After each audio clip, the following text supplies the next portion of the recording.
জলিলুল কদর পয়গম্বর হযরত নূহ আলাইহিস সালাতু ওয়াস সালাম দীর্ঘকাল ব্যাপী উম্মতের মাঝে দাওয়াত দিয়েছেন। অল্প কিছু মানুষ ঈমান এনেছে। নূহ আলাইহিস সালাতু ওয়াস সালামকে আল্লাহ জানায় দিলেন, পয়গম্বর আপনি নৌকা বানান, এক মহাপ্লাবন হবে, সব ধ্বংস হয়ে যাবে যারা ঈমান এনেছে তারা ছাড়া। নূহ আলাইহিস সালাম নৌকা বানাইলেন। লম্বা ঘটনা, আমি ওই দিকে যাব না। মূল কথা বলা উদ্দেশ্য, একটা সময় সেই প্লাবন শুরু হয়ে গেল, জমিন ফেটে পানি উঠতে থাকলো। সময়ের সাথে সাথে পানি বাড়তেছে। ইমানদার যারা নৌকার মধ্যে আরোহণ করলো, নূহ আলাইহিস সালামের সন্তান কেনান। নূহ আলাইহিস সালাম সন্তানকে দাওয়াত দিয়েছে, সন্তানকে দ্বীনের পথে আনার চেষ্টা করেছে, সন্তান ঈমান আনে না। পানি যখন বাড়তেছে, এইবার নূহ আলাইহিস সালাম সন্তানকে বলেন, ইয়া বুনাইয়া ইরকাব মা'ানা ওয়ালা তাকুম মা'আল কাফিরিন। আরে আমাদের সাথে নৌকায় চড়ো, কাফেরদের সাথে থাইকো না। নূহ আলাইহিস সালামের নৌকায় চড়ার শর্ত হইল ঈমান। সন্তান বলে, না বাবা, আমি ঈমান আনবো না, আমি এই উঁচু পাহাড়ের চূড়ায় চলে যাব, আমাকে পানি স্পর্শ করতে পারবে না। নৌকায় সে চড়ে নাই। কিন্তু নূহ আলাইহিস সালামের প্লাবন হলো এমন এক প্লাবন, মুফাসসিরিনে কেরাম বলেন গোটা পৃথিবীর 1 ইঞ্চি জায়গাও আল্লাহ শুকনা রাখেন নাই। নূহ আলাইহিস সালামের সন্তান বেঈমান অবস্থায় মারা গেল। কিয়ামতের দিন আল্লাহ তাআলা নূহ আলাইহিস সালামকে এই ব্যাপারে জিজ্ঞাসা করবেন না যে, ও পয়গম্বর নূহ, আপনার সন্তান কেন ঈমান আনলো না? কেন জিজ্ঞাসা করবে না? কারণ হলো নূহ আলাইহিস সালাম তার যেই চেষ্টা প্রচেষ্টা, এতে কোনো কমতি করেন নাই। কিন্তু হেদায়েতের ক্ষমতা তো ওনার হাতে না, হেদায়েতের ক্ষমতা যার হাতে তিনি কে? আল্লাহর হাতে। তবে বিষয়টা এটা যে আমি আপনি আমার আপনার সন্তানকে দিনদার বানানোর মেহনত কতটুকু করলাম, আমি যে মেহনতটা করলাম সেটা সঠিক পন্থায় করলাম কিনা, সঠিক পদ্ধতিতে করলাম কিনা, সঠিক প্রসেসে করলাম কিনা, এইটার ব্যাপারে আল্লাহর আদালতে আমাকে আপনাকে জবাবদিহিতার কাঠগড়ায় দাঁড়াতে হবে। এই আয়াতাংশে যতগুলো শিক্ষা আছে, এর মধ্যে অন্যতম একটি শিক্ষা, সন্তানকে দ্বীনের উপরে গড়ে তুলতে হবে। সাথে সাথে একটা হাদিসের অংশ আপনাদের খেদমতে পাঠ করেছি। নবীজি সাল্লাল্লাহু আলাইহি ওয়াসাল্লাম বলেন, কুল্লুকুম রাঈনা ওয়া কুল্লুকুম মাসউলুনা আন রাঈয়াতিহি। নবীজি বলেন, তোমরা প্রত্যেকেই দায়িত্বশীল, প্রত্যেককে তার দায়িত্বের ব্যাপারে জিজ্ঞাসা করা হবে। আমরা প্রত্যেকেই কোনো না কোনো ব্যাপারে দায়িত্বশীল। আবার আমাদের এই দায়িত্বের ব্যাপারে দুনিয়ার মানুষের কাছে জবাবদিহিতা করা লাগুক আর না লাগুক, আল্লাহর কাছে করতেই হবে। এখন আমি যদি পিতা হই, অবশ্যই অবশ্যই আমাকে আমার সন্তানের ব্যাপারে আল্লাহর আদালতে জিজ্ঞাসার কাঠগড়ায় দাঁড়াতে হবে। অনেক অভিভাবক মনে করে যে সন্তানের মৌলিক চাহিদা আমরা যেগুলো বলি, খাদ্য, বস্ত্র, চিকিৎসা, বাসস্থান, শিক্ষা, এইটা একটা বিষয়ের দায়িত্ব আমি পালন করছি, ভালো খাওয়াইছি, ভালো পড়াইছি, বাসস্থান দিয়ে দিয়েছি, ভালো পোশাক দিয়েছি, আমার দায়িত্ব শেষ। অনেক পিতা এটা মনে করে যে আমার দায়িত্বই মনে হয় এতটুকু। কিন্তু না, মূল দায়িত্ব হলো কিয়ামতের দিন আল্লাহ জিজ্ঞাসা করবে না যে ছেলেরে কয়দিন গরুর গোশত খাওয়াইছো, ছেলেকে দামি দামি পোশাক কিনে দিয়েছো কিনা, ছেলের থাকার জন্য বিলাসবহুল বাড়ি করে দিয়েছো কিনা, তার জন্য জমিজাতি সম্পদ রেখে গিয়েছিলা কিনা। এই সমস্ত কিছু আল্লাহ জিজ্ঞাসা করবে না, বরং জিজ্ঞাসা তো ওটাতেই হতে হবে যে আমি আপনি আমার আপনার সন্তানকে আল্লাহর পরিচয় শিখিয়েছি কিনা। ঠিক কিনা বলেন? ঈমান শিখাইছি কিনা, আখলাক শিখিয়েছি কিনা, ইলম শিখিয়েছি কিনা, এই ব্যাপারগুলোতেই আল্লাহ তাআলা কিয়ামতের দিন আমারে জিজ্ঞাসা করবে। আমার দায়িত্ব আমি পালন করেছি কিনা এটা জিজ্ঞাসিত হব। আমার দায়িত্ব যদি আমি পালন করি, কিয়ামতের দিন ওর কারণে আমাকে পথরোধ করার কোনো সুযোগ আর থাকবে না। নাইলে কি হবে? আমি যদি দায়িত্ব পালন না করি, আমার অধীনস্থ যদি আমার গাফলতি আর উদাসীনতার কারণে পথভ্রষ্ট হয়, জাহান্নামী হয়, কিয়ামতের দিন সর্বপ্রথম আমাকে আপনাকে অভিযুক্ত করবে যে ও আজকে জাহান্নামী হওয়ার কারণে আমি দায়ী, বলবে যে আমার বাপ দায়ী এক নম্বরে। তাহলে এই হাদিসের মধ্যে যতগুলো শিক্ষা পাওয়া যায় এর মধ্যে একটা শিক্ষা প্রতিপালন। এখন এই সন্তানের তারবিয়াত শুরু হবে কখন? জেনারেল ধারণা হলো সন্তানের তারবিয়াত শুরু হবে সন্তান বড় হবার পর। সন্তানের 6 বছর হবে, 8 বছর হবে, 10 বছর হবে, এরপরে শুরু হবে। এই জন্য দেখবেন অনেক সময় অনেক পরিবারে নামাজি মানুষ এমন আছে 3, 4, 5 বছরের বাচ্চা, এদের দ্বীনি ব্যাপারে এনাদের কোনো খোঁজ খবর থাকে না। বরং কেউ যদি বলে 5 বছরের বাচ্চা নামাজ পড়ো, উল্টা অভিভাবক বলে এখন দরকার নাই, কত সময় আছে, আরো বড় হইলে পড়বে। এরকম বলে না অনেকে বলে। আরে ভাই, এই বলাটার মাধ্যমেই তো সে তার ক্ষতি করে দিচ্ছে। তাকে উৎসাহ দেওয়া, ওই সময়টাতে জোর না করা ঠিক, কিন্তু তাকে উৎসাহ দেওয়া তো দরকার। তাই জেনারেল ধারণা হলো সন্তানের তারবিয়াত এটা 5-6 বছরের পরে শুরু হবে। আর ইসলাম জানিয়ে দেয় না, সন্তানের তারবিয়াত এটা চলমান এক প্রক্রিয়া। এটা সন্তান দুনিয়ায় আসার আগ থেকেই এই সন্তান তারবিয়াতের প্রস্তুতি শুরু হয়ে যায়। কেন? বলে যে কোনো জিনিস সুন্দরভাবে সমাপন করার জন্য আগের থেকেই প্রস্তুতি নিতে হয়।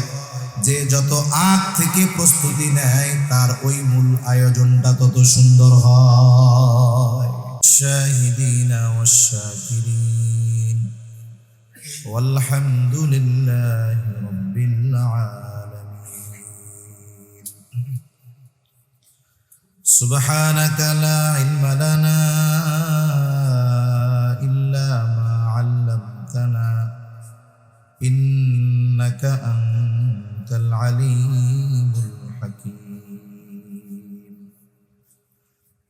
اللهم صل على محمد وعلى آل محمد كما صليت على إبراهيم وعلى آل إبراهيم إنك حميد مجيد اللهم بارك على محمد وعلى آل محمد كما باركت على إبراهيم وعلى آل إبراهيم إنك حميد مجيد الحمد لله ঐতিহ্যবাহী চট্টগ্রাম জেলার সাতকানিয়া থানার অন্তর্গত দ্বীপচরতি অঞ্জুমানে ইত্তেহাদুল উলামার উদ্যোগে 21তম বার্ষিক ইসলামী সম্মেলনের পত্র অধিবেশনের সম্মানিত শ্রদ্ধেয় সভাপতি, আমন্ত্রিত উলামায়ে কেরাম, সামনে উপস্থিত মুরব্বিয়ানে কেরাম, সমবয়সী যুবক বন্ধু, স্নেহের ছোট ভাই, মাইকের আওয়াজ যত দূরে যায় নিজ নিজ স্থানে অবস্থানরতা সম্মানিত শ্রদ্ধা মা ও বোন, আল্লাহ তাআলার দরবারে অগণিত শুকর যে মহান মালিক হায়াতে বরকত দিয়ে সুস্থ রেখে কিছু দিনই কথা বলবার এবং শ্রবণ করার সুযোগ যে মহামহিয়ান আমাদের দান করেছেন, সে মহামহিয়ান সর্বশক্তিমান আল্লাহ সুবহানাহু ওয়া তাআলার দরবারে কৃতজ্ঞতা প্রকাশার্থে অন্তর থেকে জবান খুলে কালিমাতুশ শুকর পাঠ করি আলহামদুলিল্লাহ। অগণিত দুরূদ ও সালাম সাইয়্যিদুল আম্বিয়া, আশরাফুল আম্বিয়া, খাতামুল আম্বিয়া, ইমামুল মুরসালিন, রাহমাতুল লিল আলামিন মুহাম্মাদুর রাসূলুল্লাহ সাল্লাল্লাহু আলাইহি ওয়াসাল্লামের উপর। আমি আপনাদের খেদমতে পবিত্র কোরআনুল কারীমের 28তম পারার সূরা তাহরিমের একটি আয়াতের অংশ ও রাসূল আকরাম সাল্লাল্লাহু আলাইহি ওয়াসাল্লামের অগণিত হাদিস থেকে একটা হাদিসের অংশ পাঠ করেছি। আল্লাহ তাআলার কাছে তৌফিক চাই, আল্লাহ তাআলা কিছু কথা বলার তৌফিক দেন, যে কথাগুলো আমাদের সবার দুনিয়া এবং আখিরাতের জন্য যেন কল্যাণকর হয়। সকলে জবান খুলে বলি আমিন। সম্মানিত উপস্থিতি, আল্লাহ তাআলা আমাদেরকে দুনিয়াতে অজস্র অগণিত নিয়ামত দান করেছেন। আল্লাহ তাআলা এত বেশি নিয়ামত দান করছেন যে আল্লাহ তাআলা নিজেই বলেছেন, ওয়া ইন তাউদ্দু নি'মাতাল্লাহি লা তুহসুহা। তোমরা যদি আল্লাহর নিয়ামত সমূহ গণনা করো, হিসাব করতে পারবা না। অগণিত নিয়ামত আল্লাহ তাআলা আমাদের দিয়েছেন, নিয়ামত অগণিত। এই জন্য যে নিয়ামতের দাম কম, বিষয়টা আবার এমন নয়, বরং আল্লাহ সুবহানাহু ওয়া তাআলা বান্দার বেঁচে থাকার জন্য যেই নিয়ামতটা বেশি জরুরি, ওই ধরনের নিয়ামত বান্দার জন্য আল্লাহ তাআলা অতি সহজে দিয়েছেন। বান্দার বেঁচে থাকার জন্য যেটা যত বেশি জরুরি, ওই জিনিসটা আল্লাহ তাআলা বান্দার জন্য তত সহজ করে দিয়েছেন, কঠিন করে দেন নাই। তাই অগণিত নিয়ামতের মধ্যে অন্যতম নিয়ামত সন্তান, আর এক নিয়ামত মা বাবা। সন্তান দামি নিয়ামত, আবার সন্তানের কাছেও ওই মা বাবা দামি নিয়ামত হওয়া দরকার। সম্প্রতি একেবারে 2-1 দিন আগের ঘটনা, আসলে ঘটনা তো অনেক ঘটে, কিছু ঘটনা বহুল প্রচারিত হয় বিধায় আধুনিক পরিভাষায় বলে এটা ভাইরাল হয়ে গেছে। এই একটি ঘটনা কি, আমাদের ঢাকার মিরপুরে এক বৃদ্ধা ঘরে আবদ্ধ অবস্থায় মারা গেছে। তার অবস্থা এমন, মারা যাওয়ার পর দেহে পচন ধরছে, ফ্যান চলতেছে ঘরের মধ্যে, খোঁজ খবর নেওয়ার কেউ নাই। যখন গন্ধ তীব্র থেকে তীব্রতর হয়েছে, আশেপাশে বসবাসকারী যারা, তারা পুলিশের কাছে ফোন করছে, 999-এ ফোন দিছে। পুলিশ এসে দরজা ভেঙে দেখে একজন বৃদ্ধা মরে আছে, ঘরের অবস্থা একেবারে কেমন যেন আবর্জনার স্তূপ। খোঁজ খবর নিয়ে কি জানা গেছে? জানা গেছে যে এই মহিলা এমন না যে দুনিয়াতে তার কেউ নাই, তার একজন সন্তান সচিব। সচিবকে বলে বাংলাদেশের সর্বোচ্চ সরকারি চাকরিজীবী, যে সে সচিব। এরপরে আরেকজন ছেলে বাংলাদেশ প্রকৌশলী বিশ্ববিদ্যালয় বুয়েটের একজন শিক্ষক। আরেকজন সন্তানও এরকম বড় সম্পদওয়ালা। একটা মেয়ে বিবাহ হয়েছে, মেয়ের স্বামীও অনেক সম্পদওয়ালা, বড় উচ্চশিক্ষিত দুনিয়ার লাইনে। কিন্তু আফসোসের ব্যাপার যে কমপক্ষে ঈদ গেল, এই বৃদ্ধার খোঁজ খবর নেওয়ার জন্য তার না এসেছে সন্তানেরা, ছেলেরা, না এসেছে মেয়ে, কেউ খোঁজ নেয় নাই। বৃদ্ধা ঘরের মধ্যে মরে পচে আছে। তো এখান থেকে একটা বিষয় আমাদের জন্য বড় সবক নেওয়া, যে আমাদের অনেক অভিভাবক আছে চিন্তা করে, সন্তানকে যদি জাগতিক লাইনে আমি অর্থ উপার্জন বা বড় পদ পদবী অর্জনের লাইন ধরায় দিতে পারি, তাইলে আমার জীবন মনে হয় কামিয়াব।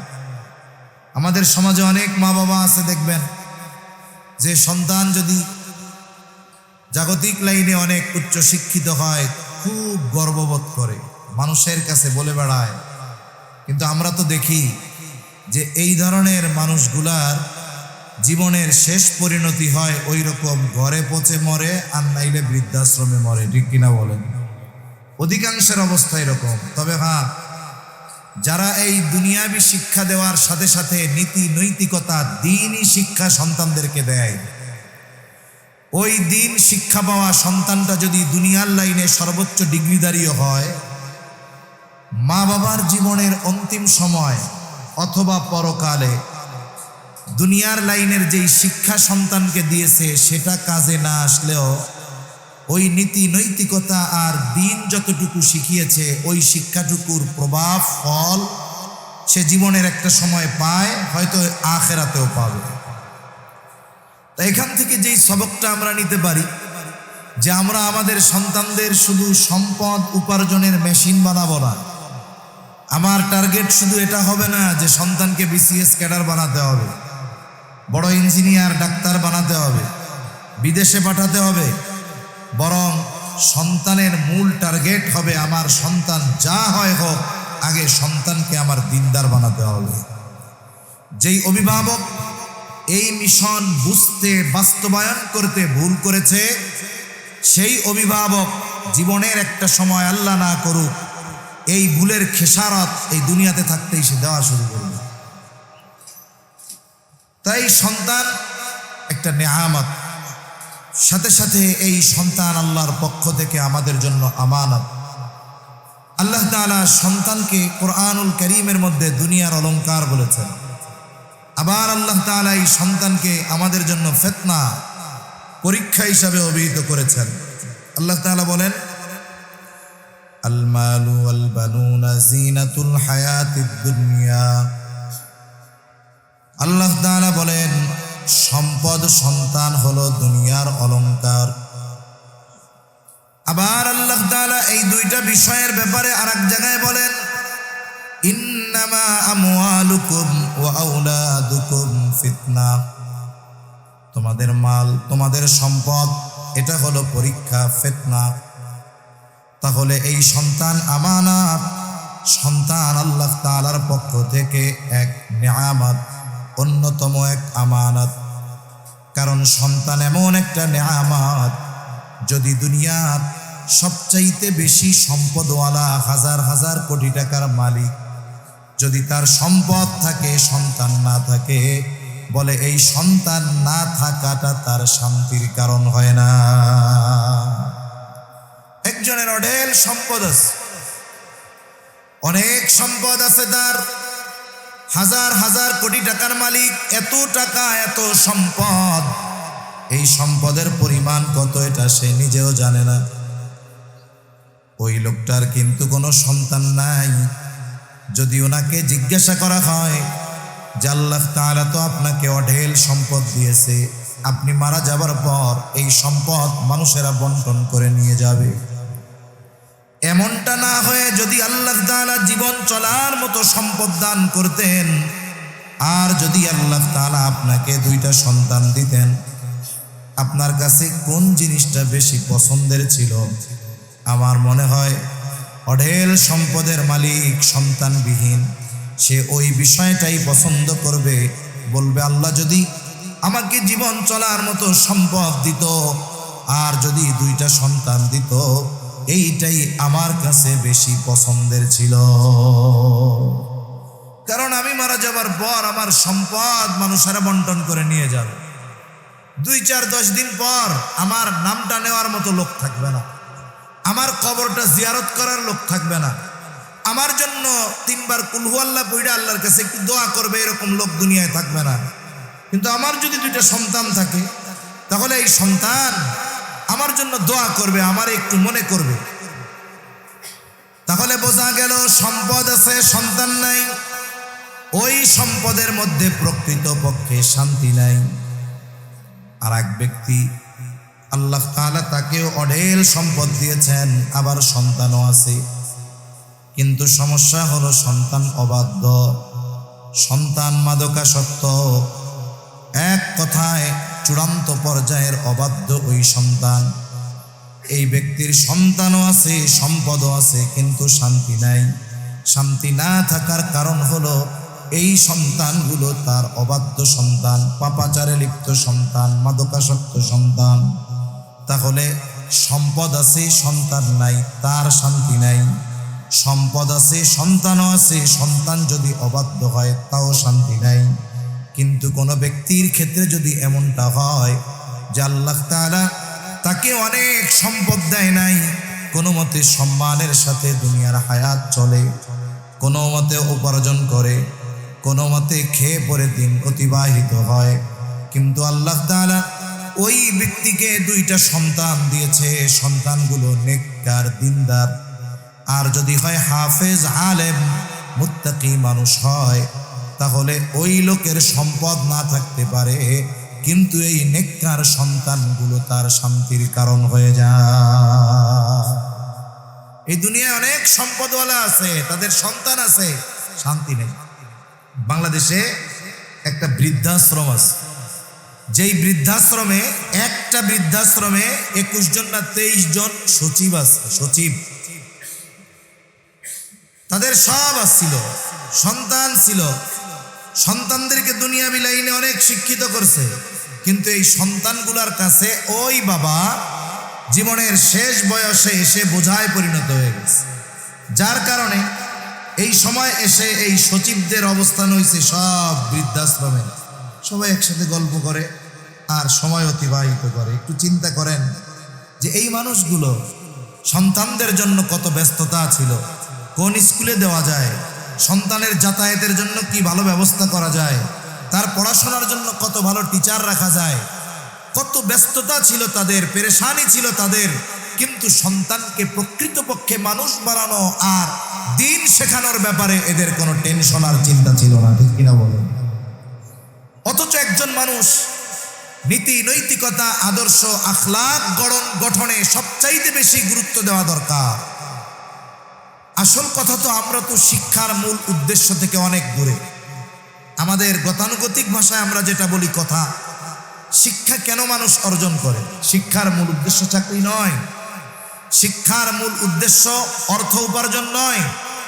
যদি শিক্ষার মূল উদ্দেশ্য এটাকেই করে ফেলা হয় যে লেখাপড়া করতেছি কেন, বলে অনেক বড় ডাক্তার হব, ইঞ্জিনিয়ার হব, উকিল হব, যদি উদ্দেশ্য এটা হয় তাহলে ওই শিক্ষার দ্বারা কখনো নীতি নৈতিকতা আর আদর্শ অর্জন করা সম্ভব হবে। সেজন্য শিক্ষার মূল উদ্দেশ্য হবে আমাকে মানুষ হতে হবে, আমাকে নীতি নৈতিকতা আদর্শ সম্পন্ন হতে হবে। কিন্তু শিক্ষার এই উদ্দেশ্য এখন আর নাই। দুনিয়াবি যে শিক্ষাগুলো, এর মূল উদ্দেশ্য হলো ভালো চাকরি, হয়তো বিসিএস ক্যাডার হও, সরকারি চাকরি নাও, নাইলে ইঞ্জিনিয়ার হও, নয় ডাক্তার হও। এটা হলো শিক্ষার মূল টার্গেট। যার কারণে কি হয়, এখন বড় বড় ডিগ্রিধারী বেড়েছে ঠিক, কিন্তু নীতি নৈতিকতা সম্পন্ন মানুষের সংখ্যা সময়ের সাথে সাথে কমতেছে, ঠিক কিনা বলেন? আমরা কি দেখি এর কারণে? এই যে শিক্ষার উদ্দেশ্য বড় চাকরি, টাকা পয়সা উপার্জন করা, যার কারণে আমরা দেখি এই দেশের দুনিয়াবি লাইনে সর্বোচ্চ ডিগ্রিধারী ব্যক্তিগুলো সবচাইতে বড় দুর্নীতিবাজ, ঠিক কিনা বলেন? এই দেশের সর্বোচ্চ ডিগ্রিধারী ব্যক্তিগুলো বড় দুর্নীতিবাজ, তারাই এদেশের কোটি কোটি টাকা দুর্নীতি করে বিদেশে পাচার করতেছে। কেন? বলে যত কারণ, এর মধ্যে অন্যতম একটি কারণ হলো শিক্ষাকে মানুষ অর্থ কামানোর হাতিয়ার বানিয়ে নিচ্ছে, এটাই অন্যতম একটি কারণ। তাহলে আমার আপনার সন্তান আমার আপনার জন্য নেয়ামত।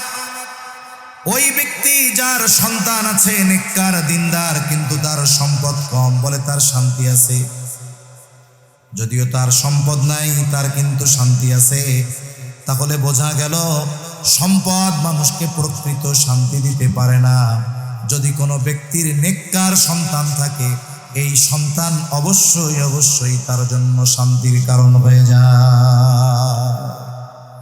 তার হৃদয়ের শীতলতা আসে, চোখের শীতলতা আসে, আত্মার প্রশান্তি থাকে, তার সব সময় মনটা আনন্দের থাকে। সম্পদ নাই তাতে কি, আল্লাহ আমারে দুইটা নেয়ামত দিয়েছে, সন্তান।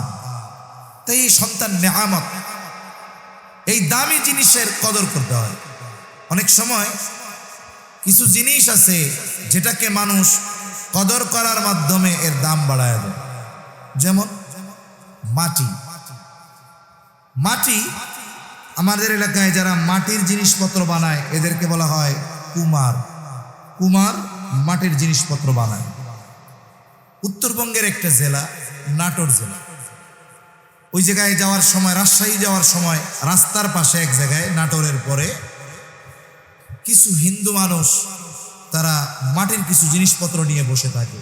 মাটির চার, কাপ, পিরিচ, জগ, মাটির ফিল্টার, এগুলো নিয়ে বসে থাকে। একটা মাটির ফিল্টার এতটুক হবে, 2 লিটার পানি ধরবে বা 3 লিটার। ওইটা বানানোর জন্য সর্বোচ্চ 1 কেজি বা 1.5 কেজি মাটি লাগবে, এতটুক। ফিল্টারটার দাম জিজ্ঞাসা করলাম, কত? 1200 টাকা একদম। মাটির একটা ফিল্টার দাম 1200 টাকা। 60 টাকার একটা টেপ লাগানো আছে খালি পানি বের হওয়ার জন্য। বলেন তো, ওই মাটিটা যখন কাদায় পরিণত ছিল, এখন যদি কাউকে বলা হইতো ধরো এই 1 কেজি মাটি তোমার কাছে আমি বেচলাম, 50 টাকা দাও, 50 টাকা দিয়ে কেউ কিনতেন? কেউ কিনতো না। কিন্তু যখন ওইটারে যত্ন করে সুন্দর একটা জিনিস বানাইছে, আগুনে পোড়াইছে, একটু রং করছে, দেখতে সুন্দর লাগতেছে, ওই 1.5 কেজি মাটি সে বিক্রি করতেছে প্রসেস করার মাধ্যমে 1200 টাকা। চিন্তার বিষয়।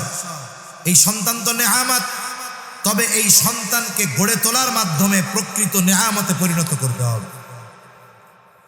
তাই শরীয়তে ইসলাম এই সন্তান প্রতিপালন, সন্তানকে কিভাবে গড়ে তুলতে হবে এই রীতিনীতি আমাদেরকে শিক্ষা দিয়েছে, জানিয়ে দিয়েছে। প্রথম কথা, এই যে সন্তানের তারবিয়াত, সন্তানের যে প্রতিপালন দ্বীনের আলোকে, এটা শরীয়তে ইসলাম আমাদের জন্য আবশ্যকীয় করে দিয়েছে। একটা সন্তান আসলো, আমি আপনি যদি শুধু মনে করি সে হলো আমার জীবন চক্রের একটা অংশ, আমি এখন সুস্থ, আমি উপার্জন করি, আমার বাবাকে খাওয়াই, আমি বিবাহ করেছি, আমার সন্তান হয়েছে, তাকেও খাওয়াই, পড়াই, লেখাপড়া শেখাই, একটা সময় সন্তান বড় হবে, আমি বার্ধক্যে উপনীত হব, সে উপার্জন করে আমাকে খাওয়াবে, আবার সে বার্ধক্যে যেন নির্বিঘ্নে চলতে পারে এই জন্য তার সন্তানদেরকে উপার্জন শেখাবে। আমি আপনি যদি মনে করি সন্তান হলো এই জীবন চক্রের একটা অংশ, তাহলে ভুল হবে। এই সন্তান হলো আমার আপনার জন্য আল্লাহর পক্ষ থেকে নেয়ামত, আমানাত। এই সন্তানের ব্যাপারে অবশ্যই আমাকে আপনাকে কিয়ামতের দিন আল্লাহর সামনে জবাবদিহিতার কাঠগড়ায় দাঁড়ানো লাগবে। তাই এই সন্তানকে দ্বীনের উপরে গড়ে তুলতে হবে, এটা আমাদের জন্য আবশ্যকীয় একটি বিষয়। আল্লাহ তাআলা কোরআনুল কারীমের মধ্যে বলেন, ইয়া আইয়ুহাল্লাযীনা আমানু কু আনফুসাকুম ওয়া আহলিকুম নারা। হে ঈমানদারেরা, নিজে জাহান্নাম থেকে বাঁচো, অধীনস্থদেরকেও জাহান্নাম থেকে বাঁচাও। আল্লাহ তাআলা ঈমানদারদের উদ্দেশ্য করে দুইটি আদেশ দিলেন। হে ঈমানদারেরা, কু আনফুসাকুম, নিজেকে বাঁচাও, ওয়া আহলিকুম, তোমার অধীনস্থদের বাঁচাও, নারা, জাহান্নামের আগুন থেকে নিজেকে বাঁচাও, অধীনস্থদেরকে বাঁচাও। তাহলে আল্লাহ তাআলার আদেশ, আমি আপনি একা শুধু জাহান্নাম থেকে বাঁচলে হবে না, আল্লাহ তাআলার আদেশ আমার আপনার অধীনস্থদেরকেও জাহান্নাম থেকে বাঁচাতে হবে। একজন ব্যক্তি ঈমান আনার মাধ্যমে অনন্তকাল জাহান্নাম থেকে বাঁচার নিশ্চয়তা পেয়ে যায়। একজন ব্যক্তি যদি ঈমান আনে যথাযথভাবে, সে অনন্তকাল জাহান্নাম থেকে বাঁচার নিশ্চয়তা পেয়ে যায়, যদি সে ওই ঈমান নিয়ে মরতে পারে, হোক সেটা যাররা পরিমাণ। কারণ নবীজি সাল্লাল্লাহু আলাইহি ওয়াসাল্লাম এক হাদিসের মধ্যে বলেন, যার অন্তরে যাররা পরিমাণ কল্যাণ আছে, অর্থাৎ ঈমান আছে, এই ব্যক্তি যদি জাহান্নামীও হয়ে যায়, দুনিয়াতে নামাজ পড়ে নাই, অন্যান্য ইবাদত করে নাই, গুনাহ করছে, এ ব্যক্তি যদি জাহান্নামীও হয়, আল্লাহ তাআলা তাকে ওই পাপের শাস্তি দেওয়ার পর যদি চান আল্লাহ মাফ করে দিতে পারেন, যদি আল্লাহ শাস্তি দেনও, কিন্তু ওই যাররা পরিমাণ ঈমানের কারণে শাস্তি ভোগ করার পরে হলেও একটা সময় সে জান্নাতে আসতে পারবে। তাই ঈমান হলো অনন্তকাল জাহান্নাম থেকে, মানে চিরকাল জাহান্নাম থেকে বাঁচার একমাত্র মাধ্যম হলো ঈমান। ঈমানবিহীন কেউ জাহান্নাম থেকে বাঁচতে পারবে না। তাহলে একজন ব্যক্তি ঈমান আনলো, এবার সে মুমিন। কেমন যেন আল্লাহ তাআলা বলতেছেন, ঈমান আনার মাধ্যমে তুমি অনন্তকাল নিজেকে জাহান্নাম থেকে বাঁচাইলা, এইবার তুমি আল্লাহর হুকুম, আহকাম, আদেশ নিষেধ, বিধিবিধান মান্য করার মাধ্যমে ক্ষণস্থায়ী জাহান্নামের শাস্তি থেকে নিজেকে বাঁচাও। 2 নম্বর আদেশ, তুমি শুধু একাই বাঁচবা না, ওয়া আহলিকুম, তুমি যেমন আল্লাহর হুকুম, আহকাম, আদেশ নিষেধ মেনে চলার মাধ্যমে নিজের জাহান্নাম থেকে বাঁচাইবা, অনুরূপভাবে তুমি তোমার অধীনস্থদেরকেও জাহান্নাম থেকে বাঁচাবে। নিজে বাঁচো, অধীনস্থদের বাঁচাও। এখন কোনো অভিভাবক যদি মনে করে আমি তো নিজের জাহান্নাম থেকে বাঁচাই নামাজ পড়ার মাধ্যমে, রোজা রাখার মাধ্যমে, তোমার ছেলে তো নামাজ পড়ে না, আমার মেয়ে তো নামাজ পড়ে না, এক কাজ করবো, আগামীকাল ফজর থেকে শুধু আমার নামাজটা না, আমি সুন্নাত পড়বো 4 রাকাত, ফরজও পড়বো 4 রাকাত। কেন? বলে 2 রাকাত আমি নিজে বাঁচার জন্য, 2 রাকাত আমার ছেলের বাঁচানোর জন্য হবে। তাহলে ছেলের নামাজ বাবা পড়লে হবে না, মেয়ের নামাজ মা পড়লে হবে না, ছেলের রোজা বাবা রাখলে হবে না, মেয়ের রোজা মা রাখলে হবে না। তাহলে কি করতে হবে? নিজে আমলগুলো করার মাধ্যমে, বর্জনীয় বিষয়গুলো বর্জনের মাধ্যমে নিজেরে বাঁচাতে হবে। আর আমার অধীনস্থদেরকে আল্লাহ তাআলার বিধি বিধান পালন করানোর মাধ্যমে জাহান্নাম থেকে বাঁচানোর সর্বোচ্চ চেষ্টা করতে হবে। কারণ বান্দা চেষ্টা করতে পারে, তবে বান্দার হাতে এই ক্ষমতা নাই যে সে চাইলেই কাউকে জান্নাত দিতে পারে, চাইলেই কাউকে জাহান্নাম দিয়ে দিতে পারে। এমন ক্ষমতা কারো হাতে আছে? বলেন না আছে? কারো হাতে? তবে আমাদের দেশের কিছু পীর সাহেবদের হাতে আছে। এক দরবারের আকীদা এরকম আছে, বলে আরে জান্নাতে যাওয়ার জন্য মুসলমান হওয়া লাগে না, হিন্দু বৌদ্ধ খ্রিস্টান যা হয় হোক জান্নাতে যাইতে পারবে। নাউজুবিল্লাহ বলেন। তাহলে আমি আপনি কি করতে পারি? আমি আপনি আমার আপনার সর্বোচ্চ চেষ্টা করতে পারি, সব ব্যবস্থাপনা করতে পারি। হেদায়েত যদি না থাকে অধীনস্থদের, এটা তো আল্লাহর হাতে হেদায়েত। আমি আপনি চেষ্টা করলাম, হেদায়েত নসিবে নাই, কিয়ামতের দিন আমাকে আপনাকে জবাবদিহিতার কাঠগড়ায় দাঁড়ানো লাগবে। তবে আমি আপনি আমার আপনার সন্তানকে দ্বীনের পথে আনার, দ্বীনের পথে পরিচালিত করার কতটুকু ব্যবস্থা গ্রহণ করলাম, কতটুকু চেষ্টা করলাম, এটা অবশ্যই অবশ্যই আল্লাহ তাআলা দেখবেন। জলিলুল কদর পয়গম্বর হযরত নূহ আলাইহিস সালাতু ওয়াস সালাম দীর্ঘকাল ব্যাপী উম্মতের মাঝে দাওয়াত দিয়েছেন। অল্প কিছু মানুষ ঈমান এনেছে। নূহ আলাইহিস সালাতু ওয়াস সালামকে আল্লাহ জানায় দিলেন, পয়গম্বর আপনি নৌকা বানান, এক মহাপ্লাবন হবে, সব ধ্বংস হয়ে যাবে যারা ঈমান এনেছে তারা ছাড়া। নূহ আলাইহিস সালাম নৌকা বানাইলেন। লম্বা ঘটনা, আমি ওই দিকে যাব না, মূল কথা বলা উদ্দেশ্য। একটা সময় সেই প্লাবন শুরু হয়ে গেল, জমিন ফেটে পানি উঠতে থাকলো। সময়ের সাথে সাথে পানি বাড়তেছে। ইমানদার যারা নৌকার মধ্যে আরোহণ করলো, নূহ আলাইহিস সালামের সন্তান কেনান। নূহ আলাইহিস সালাম সন্তানকে দাওয়াত দিয়েছে, সন্তানকে দ্বীনের পথে আনার চেষ্টা করেছে, সন্তান ঈমান আনে না। পানি যখন বাড়তেছে, এইবার নূহ আলাইহিস সালাম সন্তানকে বলেন, ইয়া বুনাইয়া ইরকাব মা'ানা ওয়ালা তাকুম মা'আল কাফিরিন। আরে আমাদের সাথে নৌকায় চড়ো, কাফেরদের সাথে থাইকো না। নূহ আলাইহিস সালামের নৌকায় চড়ার শর্ত হইল ঈমান। সন্তান বলে, না বাবা, আমি ঈমান আনবো না, আমি এই উঁচু পাহাড়ের চূড়ায় চলে যাব, আমাকে পানি স্পর্শ করতে পারবে না। নৌকায় সে চড়ে নাই। কিন্তু নূহ আলাইহিস সালামের প্লাবন হলো এমন এক প্লাবন, মুফাসসিরিনে কেরাম বলেন গোটা পৃথিবীর 1 ইঞ্চি জায়গাও আল্লাহ শুকনা রাখেন নাই। নূহ আলাইহিস সালামের সন্তান বেঈমান অবস্থায় মারা গেল। কিয়ামতের দিন আল্লাহ তাআলা নূহ আলাইহিস সালামকে এই ব্যাপারে জিজ্ঞাসা করবেন না যে, ও পয়গম্বর নূহ, আপনার সন্তান কেন ঈমান আনলো না? কেন জিজ্ঞাসা করবে না? কারণ হলো নূহ আলাইহিস সালাম তার যেই চেষ্টা প্রচেষ্টা, এতে কোনো কমতি করেন নাই। কিন্তু হেদায়েতের ক্ষমতা তো ওনার হাতে না, হেদায়েতের ক্ষমতা যার হাতে তিনি কে? আল্লাহর হাতে। তবে বিষয়টা এটা যে আমি আপনি আমার আপনার সন্তানকে দিনদার বানানোর মেহনত কতটুকু করলাম, আমি যেই মেহনতটা করলাম সেটা সঠিক পন্থায় করলাম কিনা, সঠিক পদ্ধতিতে করলাম কিনা, সঠিক প্রসেসে করলাম কিনা, এইটার ব্যাপারে আল্লাহর আদালতে আমাকে আপনাকে জবাবদিহিতার কাঠগড়ায় দাঁড়াতে হবে। এই আয়াতাংশে যতগুলো শিক্ষা আছে, এর মধ্যে অন্যতম একটি শিক্ষা, সন্তানকে দ্বীনের উপরে গড়ে তুলতে হবে।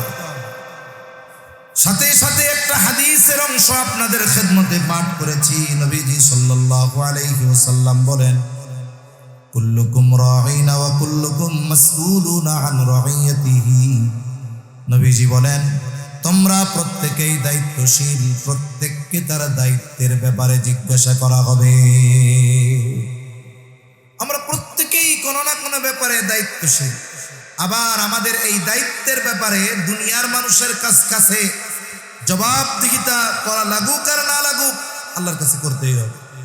এখন আমি যদি পিতা হই, অবশ্যই অবশ্যই আমাকে আমার সন্তানের ব্যাপারে আল্লাহর আদালতে জিজ্ঞাসার কাঠগড়ায় দাঁড়াতে হবে।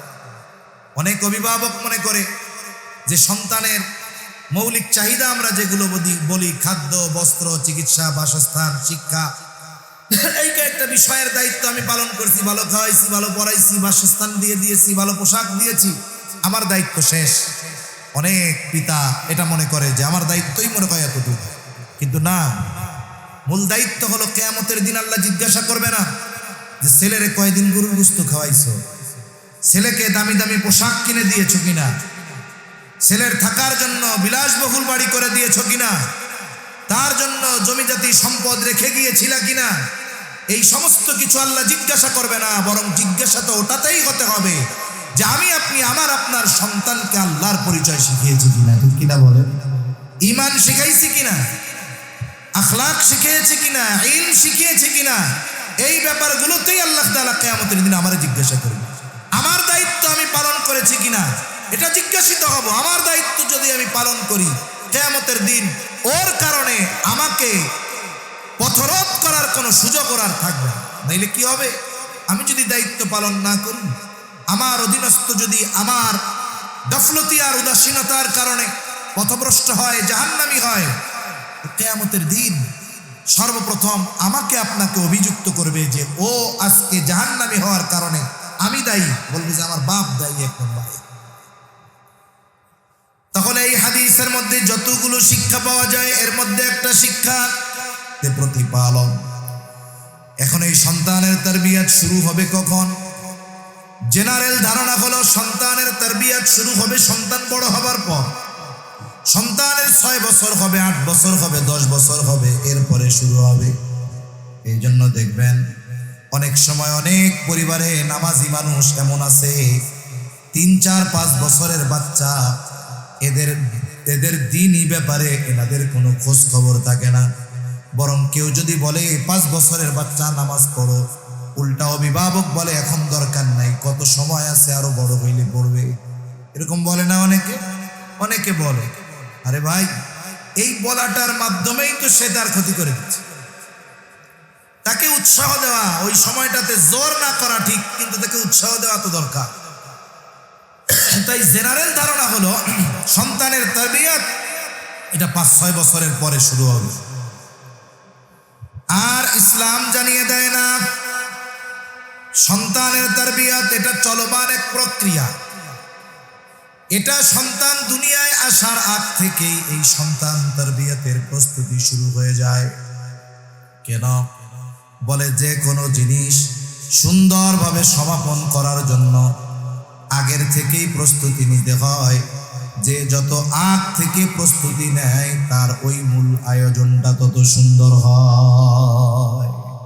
যে কোনো বিষয় সুন্দরভাবে সমাপন করার জন্য আগের থেকে পরিকল্পনা দরকার, ওই অনুযায়ী এরপরে বাস্তবায়ন করতে হয়। যেমন আজকের এই আয়োজন মাহফিল, পোস্টারে আছে বাদ জোহর থেকে শুরু হয়েছে, জোহরের পর থেকে শুরু, হয়তো মধ্যরাত 12টা পর্যন্ত চলবে, এরপরে শেষ। মূল আয়োজন হবে কয় ঘন্টা? বলে মূল আয়োজন হবে মাত্র 10 ঘন্টা, 2টা থেকে রাত 12টা। এই 10 ঘন্টার মূল আয়োজন। বলে এই 10 ঘন্টার আয়োজনটা সুন্দরভাবে সমাপন করার জন্য প্রস্তুতি আজকে না, আরো অনেক আগ থেকে শুরু হয়েছে। যারা মেহমান আলোচনা করবেন তাদেরকে অনেক আগে দাওয়াত দেওয়া হয়েছে। সাথে সাথে আয়োজন সুন্দর করার জন্য বসার ব্যবস্থাপনা, মাইকিং, লাইটিং, এগুলার ব্যবস্থাপনা হঠাৎ করে আজকে করা হয় না, বরং যারা সাউন্ড সিস্টেম তাদের আগে বলা হয়েছে, প্যান্ডেলওয়ালাদের আগে বলা হয়েছে, লাইটওয়ালাদেরকে আগে বলা হয়েছে যে আমাদের অমুক দিন এই মাহফিল এই কয়টা থেকে শুরু হবে, আগের থেকে সব ঠিক করতে হবে। যদি এমনটা হইতো যে মাইকওয়ালা ভাইরা চিন্তা করতো বাদ জোহর থেকেই তো মাহফিল, তাইলে এক কাজ করি, এই ওসমানিয়া মাদ্রাসার মসজিদে গিয়া আমরা জোহরের নামাজ গিয়ে পড়লেই তো হইল। এবার ওনারা ট্রাকের মধ্যে সব জিনিসপত্র নিয়ে আইসা এই জায়গায় জোহরের নামাজ যদি পড়তো, বলেন তো জোহরের পর থেকে কি আয়োজন শুরু করা সম্ভব ছিল? না। প্যান্ডেলওয়ালারা যদি চিন্তা করতো আমরা গিয়া জোহর পড়লেই তো হইতো, তাহলে দেখা যায় তো এইগুলা কমপ্লিট করতে করতেই মাগরিব পার হয়ে যায়। তার মানে এই আয়োজনটা 12 ঘন্টা 10 ঘন্টার, কিন্তু 10 ঘন্টার আয়োজন সুন্দর করার জন্য প্রস্তুতি অনেক আগ থেকেই চলতেছে, ঠিক কিনা বলেন? অনুরূপভাবে সন্তান তারবিয়াত এটা চলমান এক প্রক্রিয়া। এটা সন্তান দুনিয়ায় আসার পরে শুরু করতে হবে এমন নয়, বরং সন্তান দুনিয়ায় আসার আগ থেকেই সন্তানের তারবিয়াত শুরু হয়ে যায়। বলে এই তারবিয়াতের অংশ আমরা সবাই, এই অংশে আমরা সবাই সন্তান তারবিয়াতের এই কাজে অংশগ্রহণ করি। কেমনে করি? বলে এই সন্তানের তারবিয়াত এটা যে বিবাহ করছে সেও শুরু করে দিচ্ছে, যে করে নাই সেও করছে। সন্তানের এই তারবিয়াত শুরু হয় দোয়ার মাধ্যমে। কিসের মাধ্যমে শুরু হয়? দোয়ার মাধ্যমে। আমরা একটা দোয়া করি, আল্লাহ তাআলা আমাদের শিখাইছে দোয়া। সাথে সাথে এই দোয়াটা এমন দোয়া আল্লাহ জানায় দেন, এই দোয়া যারা করে তারা রহমানের বান্দাদের মধ্যে অন্তর্ভুক্ত। আল্লাহ তাআলা বলেন, والذين يقولون ربنا هب لنا من أزواجنا وذرياتنا قرة أعين وجعلنا للمتقين إماما। আল্লাহ সুবহানাহু ওয়া তাআলা পবিত্র কোরআনুল কারীমের সূরা ফুরকানের মধ্যে রহমানের বান্দাদের অনেকগুলো গুণের কথা উল্লেখ করেছেন। এর মধ্যে অন্যতম একটি গুণ হলো যারা বলে, ও রব আপনি আমাদেরকে এমন স্ত্রী সন্তান দান করেন যারা আমাদের চক্ষু শীতলকরণের কারণ হবে, আপনি আমাদেরকে মুত্তাকিনদের ইমাম বানায় দেন। অনেকে বলতে পারে, হুজুর এই দোয়া তো আমি কোনোদিন করি নাই।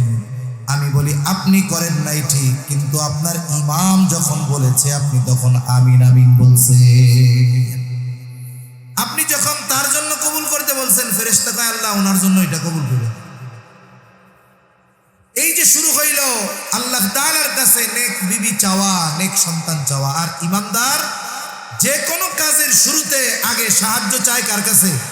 আল্লাহ তাআলার কাছে। এটা ইমানদারের যে কোনো কাজের সূচনাই হলো এইটা, সে আল্লাহ তাআলার কাছে আগে চায় যে আল্লাহ আমার এই কাজে সফলতা দেন। এই যে দোয়ার মাধ্যমে শুরু, সাথে সাথে দোয়ার সাথে সাথে এই কাজগুলো এখন প্র্যাকটিক্যাল ভাবে করতে হয়। প্রথমে আমরা দোয়া করি, এরপরে সূচনা করি। যে কোনো কাজে দোয়া আগে করি, এরপরে কাজের সূচনা করি। এখানে প্রথম চাইছি কি, আল্লাহ আমার নেককার বিবি দেন, নেককার সন্তান দেন। তাহলে এখানে আর একটা বিষয় বোঝা গেল, একটার সাথে আর একটার সম্পর্ক আছে। নেক বিবির সাথে নেক সন্তানের সম্পর্ক আছে। এখন এই দোয়ার পরে এই দোয়ার আলোকে আমাকে কর্ম চালিয়ে যেতে হবে, চেষ্টা প্রচেষ্টা করতে হবে। চাইছি নেক বিবি, নেক সন্তান, আল্লাহর কাছে চেয়েছি। এখন আমি যদি শুধু দোয়া করি কিন্তু এই যেটা চাইলাম এই চাওয়াকে বাস্তবে পরিণত করার মেহনত না করি, চেষ্টা না করি দোয়ার সাথে সাথে, তাহলে তো আর হবে না। ওই যে গল্প বলে না, যে এক যুবক গিয়ে এক বুজুর্গের কাছে দোয়া করছে, সেই বুজুর্গ দোয়া করলেই তার দোয়া কবুল হয়। দোয়া করছে, হুজুর একটু খাস করে দোয়া করেন। কি দোয়া? আল্লাহ যেন আমার একটা সন্তান দেন। উনি খুব সুন্দরভাবে দোয়া করছে, বারবার মনে রাখা দোয়া করছে। যুবকটার উনি স্মরণ রাখছে। 2 বছর পর সেই যুবক আবার আসছে, এসে বলে, হুজুর আপনার দোয়া নাকি কবুল হয়? আপনি এত বড় বুজুর্গ মানুষ, দোয়া করলেন 2 বছর হয়ে গেল, আমার তো কোনো সন্তান বন্ধন হইল না। ওনার একটু সংশয় লাগছে। উনি জিজ্ঞাসা করছে, দোয়া তো করলাম কিন্তু বিয়ে শাদী কি করছো? না হুজুর এটা তো করি নাই। এখন বলেন তো, উনি যদি বিয়েই না করে, সারা পৃথিবীর সব বুজুর্গ মিলে যদি ওনার জন্য দোয়া করে, ওই পুরুষ মানুষ ওর পেটে কি বাচ্চা হবে না? তাহলে বোঝা গেল দোয়া খালেস ভাবে করার সাথে সাথে এই দোয়া বাস্তবায়নের সঠিক পদ্ধতি ও পথ অবলম্বন করতে হবে। তাহলে বোঝা গেল দোয়ার পরে সন্তান তারবিয়াতের যেই অংশ বা যেই কাজ, সেটা হলো একজন নেককার বিবি দরকার, নেককার মা দরকার, তাই না? আমি নেক সন্তান চাই, তাহলে নেক মা দরকার। এখন বলুন তো, যদি কেউ একজন আম খাওয়ার নিয়ত করে, আম খাওয়ার নিয়ত করে লাগাইছে কাঁঠাল গাছ, এখন ওসমানিয়া মাদ্রাসায় আসছে, আজকের মাহফিলের সম্মানিত সভাপতি সাহেব আছেন, বুজুর্গানের দিন যারা আছে দোয়া করাইছে, একটু হুজুর খাস করে দোয়া করেন আমার এই কাঁঠাল গাছে যেন আম ধরে। বলেন তো, যারা আছে ওনারা কি এই দোয়া করবে? কাঁঠাল গাছে আম ধরানোর ক্ষমতা আল্লাহর আছে, কিন্তু আল্লাহ তাআলা তো দুনিয়ার একটা নিজাম রাখছে যে কাঁঠাল গাছে কাঁঠাল ধরবে, আম গাছে আম ধরবে, এটা আল্লাহর একটা নিজাম। এখন ওনারাও এই দোয়া করেন, কিন্তু আমাদের অবস্থা কি? আমরা চাই নেককার সন্তান একে জানি বাইজিদ বুস্তামির মতো হয়, আব্দুল কাদের জিলানির মতো হয়। কিন্তু সমস্যা হলো কি, যেই আব্দুল কাদের জিলানি আল্লাহ তাআলা যেই জায়গা থেকে দিবে ওই গাছটার ব্যাপারে আমরা খুব খোঁজ খবর নেই না, ওই গাছটার ব্যাপারে আমরা কোনো চেষ্টা ফিকির করি না। তাহলে দোয়ার পরে সর্বপ্রথম সন্তান তারবিয়াতের যেই কাজ, সেটা হলো একজন নেককার মা দরকার। একজন নেককার মা, এটা একজন সন্তানের নেক চরিত্র গঠনে সবচাইতে বড় ভূমিকা রাখে। কোরআন হাদিসের কথা এক পাশে থাক, আধুনিক বিজ্ঞান কি বলে একটু শুনেন। আধুনিক বিজ্ঞান বলে একজন সন্তানের চরিত্রে তথা আখলাকের 90% গঠিত হয় তার মায়ের থেকে। বাবা ভালো উপার্জন করতে পারে, বাবা খাবারের ব্যবস্থা করতে পারে, বাবা পোশাকের ব্যবস্থা করতে পারে, ভালো বাসস্থানের ব্যবস্থা করতে পারে, কিন্তু সন্তানের চরিত্র গঠনের মূল সময়গুলো সে থাকে মায়ের কাছে। একজন বাবা সে যদি বাড়িতেও থাকে, সে ভোরবেলায় বের হয়, তার কর্মস্থলের দিকে চলে যায়, ফিরতে ফিরতে তার গভীর রাত হয়। অনেক বাবা এমন আছে যে সকালে যখন বাহির হয় বাচ্চা ঘুম, রাত্রে যখন আসে তখন বাচ্চা ঘুম।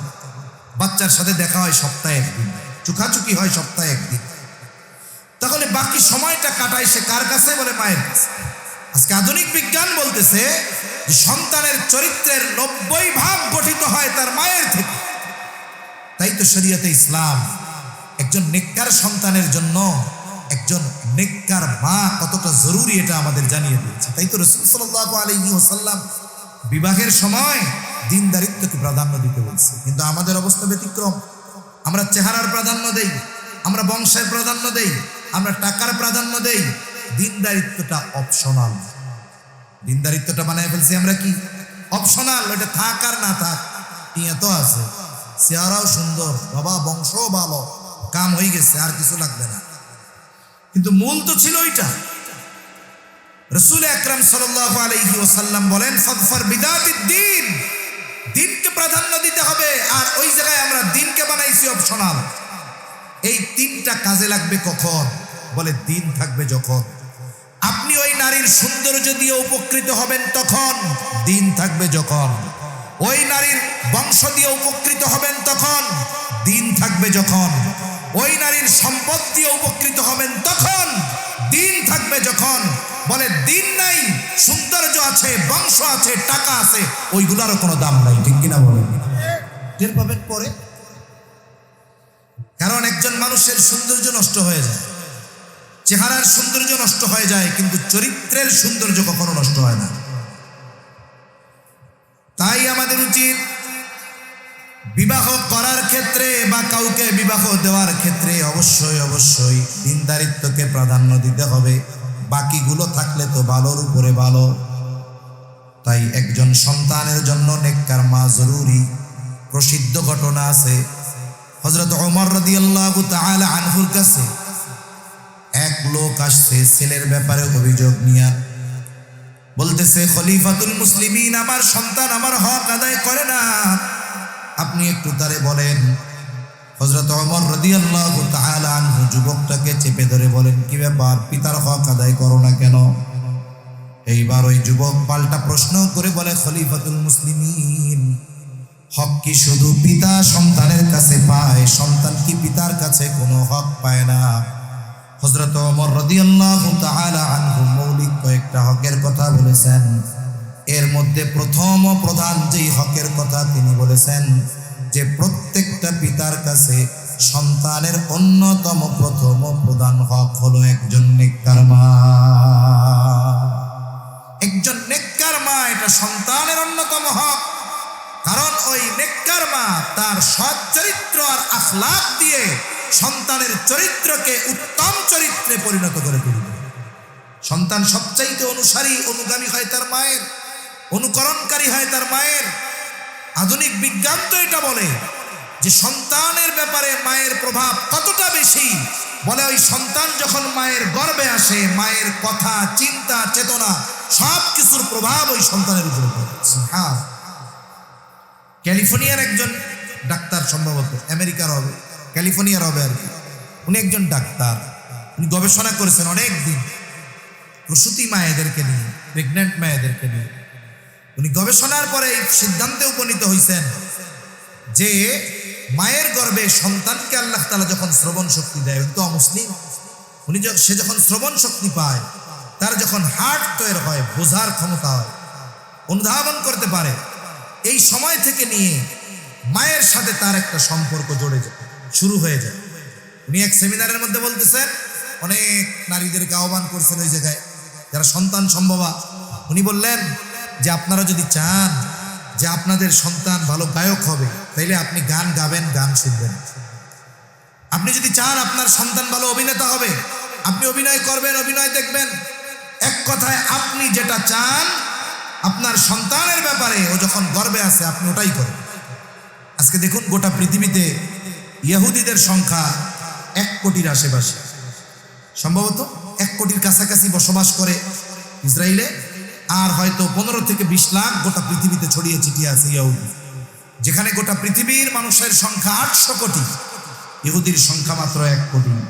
অথচ বাস্তবতা এটা, বর্তমান যে বিশ্ব সিস্টেম, এর নিয়ন্ত্রণের চাবিকাঠি লাগাম ইহুদিদের হাতে।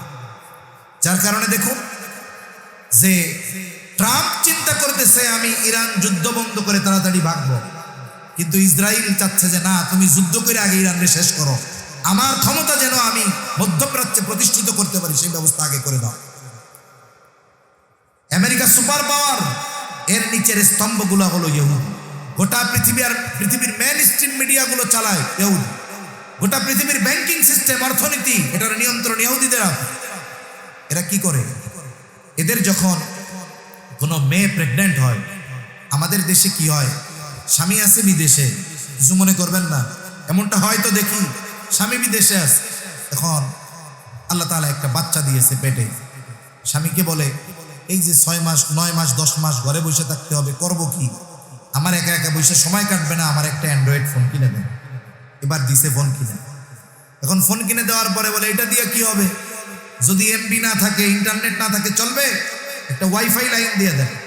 এবার দিল ওয়াইফাই লাইন দিয়ে, দিন রাত কি করে, সন্তান পেটে সে ওই সিনেমা, নাটক, গান শুনতে থাকে। এখন অবস্থা কি, আল্লাহর কাছে দোয়া করে, আল্লাহ আমার ছেলেটারে আপনি মুফতি আজিজুল হক রহমতুল্লাহ আলাইহির মতো বানায়া দিয়েন। আর এই পাশ দিয়ে চলতেছে সিনেমা, এ পাশ দিয়ে চলতেছে নাটক। তার মানে দোয়া আর কর্মের মধ্যে মিল নাই, দোয়া আর কর্মের মধ্যে কি নাই, মিল নাই।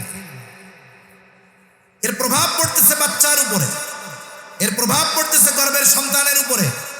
ওই বাচ্চা মার কথা শোনে, মা যা অন্যের কথা শোনে ওটাও বাচ্চা শোনে, মা যা বলে তাও শোনে। এর প্রভাব পড়ে বাচ্চার উপর। তাহলে এক কথা থেকে অনেক দূর চলে যাইতেছি, মূল কথার দিকে যাইতে হবে।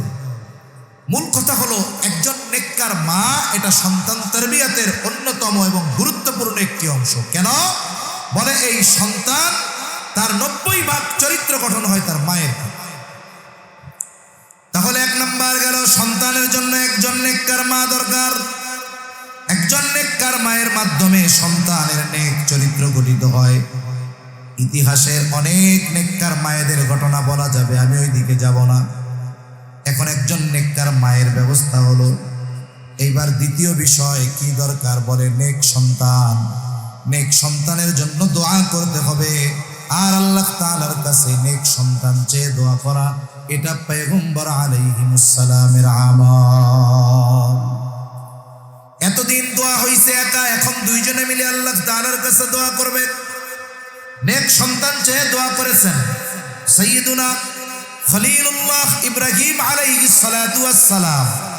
ইব্রাহিম আলাইহিস সালাতু ওয়াস সালাম যখন সিরিয়ার উদ্দেশ্যে ইরাকের বাবেল থেকে হিজরত শুরু করেছেন শামের উদ্দেশ্যে, ওই সময়টাতে তিনি আল্লাহ তাআলার কাছে দোয়া করেছেন, রব্বি হাবলি মিনাস সলিহিন, ও রব আমাকে আপনি একজন সালেহ নেককার সন্তান দেন। আল্লাহ তাআলার কাছে শুধু সন্তান নয়, বরং আল্লাহ তাআলার কাছে চাইতে হবে নেক সন্তান। মুফাসসিরিনে কেরাম বলেন এখানে আরেকটা জিনিস বোঝা যায়, ইব্রাহিম আলাইহিস সালাতু ওয়াস সালাম আল্লাহ তাআলার কাছে শুধু নেক সন্তান চাইছেন তা না, তিনি ছেলে সন্তান কামনা করেছেন। তাই আল্লাহ তাআলার কাছে ছেলে সন্তান চাওয়া এটাও ইব্রাহিম আলাইহিস সালামের আমল। তবে হ্যাঁ, আমি আপনি আল্লাহ তাআলার কাছে ছেলে সন্তান চাইতে পারি, তবে দেওয়া না দেওয়ার ক্ষমতা যার হাতে তিনি কে। ছেলে সন্তান চাইতে পারি, কিন্তু আল্লাহ ছেলে দিবেন না মেয়ে দিবেন এটা তার ইচ্ছা। দুনিয়ার বিজ্ঞান বলে এই কারণে ছেলে হয়, ওই কারণে মেয়ে হয়, সব কারণ বাদ দেন, মূল কারণ আল্লাহ যেটা চায় সেটা হয়। অনেক সময় একজন চাইতেছে ছেলে, আল্লাহ দিছে মেয়ে। অনেকের আছে বারবার মেয়ে হচ্ছে, দোষ দেয় কার? বলে দোষ দেয় ওই মহিলার, তোর মেয়ে হইতেছে কেন তোমার। অথচ দোষ দেওয়ার যদি সুযোগ থাকতো তাহলে দোষ দেওয়ার দরকার ছিল ছেলেকে, অথচ দোষ দেওয়া হয় কাকে? মেয়ে। এটা ঠিক না। আর মেয়ে হওয়া এটা সৌভাগ্যের বিষয়, মেয়ে হওয়া এটা সুসংবাদ। আল্লাহ তাআলা কন্যা সন্তান হওয়াকে সুসংবাদ বলছে। আর ছেলে অথবা মেয়ে হওয়া এটা দুনিয়ার কারো হাতে নিয়ন্ত্রণ নয়, এটা আল্লাহর হাতে নিয়ন্ত্রণ। আল্লাহ তাআলা বলেন ইয়াহাবু লিমান ইয়াশাউ ইনাসাও ওয়া ইয়াহাবু লিমান ইয়াশাউ আয-যুকুর আও ইউযাওয়িজুহুম যুকরানাও ওয়া ইনাসা ওয়া ইয়াজআলু মান ইয়াশাউ আকীমা। তিনি যাকে চান তাকে মেয়ে দেন, যাকে চান তাকে ছেলে দেন, যাকে চান উভয়টাই দেন। আবার তিনি যাকে চান কোনোটাই দেন না, বন্দা বানায় রাখেন। আমাদের দেশে অনেক মানুষ আছে একাধিক কন্যা সন্তান হলে বেজার হয়ে যায়, অথচ আল্লাহ তাআলা কন্যা সন্তানকে বলেছেন সুসংবাদ। সাথে সাথে কন্যা সন্তানের এই সুসংবাদে চেহারাটা কালো করা এটা প্রকৃত মুমিনদের কাজ নয়, বরং এই খাসলাতটা ছিল জাহেলিয়াতের সময়ের মানুষদের। আল্লাহ তাআলা বলেন ওয়া ইযা বুশিরা আহাদুহুম বিল উনসা যাল্লা ওয়াজহুহু, যখন তাদেরকে কন্যা সন্তানের সুসংবাদ দেওয়া হতো, যাল্লা ওয়াজহুহু, তাদের চেহারাটা অন্ধকারাচ্ছন্ন হয়ে যাইত। তাই খবরদার, কারো যদি একাধিক কন্যা সন্তান হয় বেজার হওয়া যাবে না, বরং একাধিক কন্যা সন্তান যদি কারো হয়, দুইটা হোক কিংবা তিনটা, সে যদি এই কন্যা সন্তানগুলার কষ্ট সহ্য করে, এদেরকে লালন পালন করে, দিন শেখায়, দিনদার পাত্রের হাতে তুলে দেয়, তাহলে কিয়ামতের দিন নবীজির সাথে তার অবস্থান হবে। শুধু তাই না, এই কন্যা সন্তানগুলো তার পিতা অথবা ভাই যারা অভিভাবক প্রতিপালন করেছে, জাহান্নাম থেকে তাদের জন্য অন্তরায় হয়ে দাঁড়ায় যাবে। সেই জন্য কন্যা সন্তান হইলে বেজার হওয়া যাবে না। তাই ইব্রাহিম আলাইহিস সালাম আল্লাহ তাআলার কাছে চাইছেন নেককার সন্তান। ভাই, ছেলে হয়ে যদি বদকার হয়, ওর চাইতে মেয়ে হয়ে যদি নেককার হয়, এটা লক্ষ কোটি গুণ ভালো, ঠিক কিনা বলেন? আমরা আল্লাহর কাছে নেক সন্তান চাইব, সেটা ছেলে হোক কিংবা মেয়ে হোক। আমার চাওয়া, আল্লাহ আমার একটা ছেলে দেন, নেককার ছেলে সন্তান দেন। চাইলাম, আল্লাহ দিছে মেয়ে, ওই মেয়ে যদি নেককার হয় কোনো অসুবিধা নাই তো। তাই আমরা কখনো কারো যদি একাধিক কন্যা সন্তান হয় বেজার হব না। অনেক মানুষ আছে কন্যা সন্তান হইলে বেজার হয় না। কয়েক মাস আগের একটা ঘটনা, এক লোকের ধারাবাহিক কয়েকটা মেয়ে হয়েছে, সর্বশেষ আবার বাচ্চা হল, আল্ট্রাসোনোগ্রাম করেছে। সম্প্রতি নতুন একটা আইন হয়েছে যে আল্ট্রাসোনোগ্রামের পরে গর্ভের সন্তান ছেলে না মেয়ে এটা বলা এখন নিষেধ। তাই ডাক্তাররা এখন আর বলে না, আগে বলে দিল। আর বইলা দিলে একটা আনন্দও থাকে না, আগের থেকেই সবাই জানে কি হবে না হবে, তাই এটা বলা মানা। এর একটা কারণও আছে, কারণ অনেক জালেম অভিভাবক আছে, যখন জানতে পারবে গর্ভের সন্তান মেয়ে, যে কোনো পদ্ধতিতে ওকে মেরে ফেলে, তা বলা নিষেধ। কিন্তু যিনি আল্ট্রাসোনোগ্রাম করছেন, যে ডাক্তার মহিলা, উনি এমন ভাব নিছে যে এইবার মনে হয় ছেলে হবে, মুখটুক বেজার করে নাই, ভাবটা এমন নিছে ওই পেশেন্টের লোক যারা স্বামী, সে মনে করছে এবার মনে হয় ছেলে হবে। হসপিটালে আছে, আল্লাহ তাআলা আবার মেয়ে দিছে।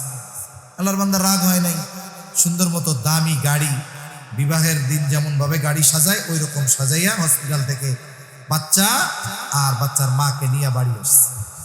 তা মূল কথা হলো, ছেলে হোক আর মেয়ে হোক, আমরা আল্লাহ তাআলার কাছে চাই নেককার সন্তান। কি সন্তান? এই দোয়া সন্তান তরবিয়তের অন্যতম একটি অংশ। আমাদের সমাজে অনেক মানুষ আছে সন্তানের জন্য আমরা বদদোয়া করি। খবরদার, কোরআন হাদিসে কোথাও সন্তানের জন্য আল্লাহ এবং তার রাসূল বদদোয়া শেখায় নাই।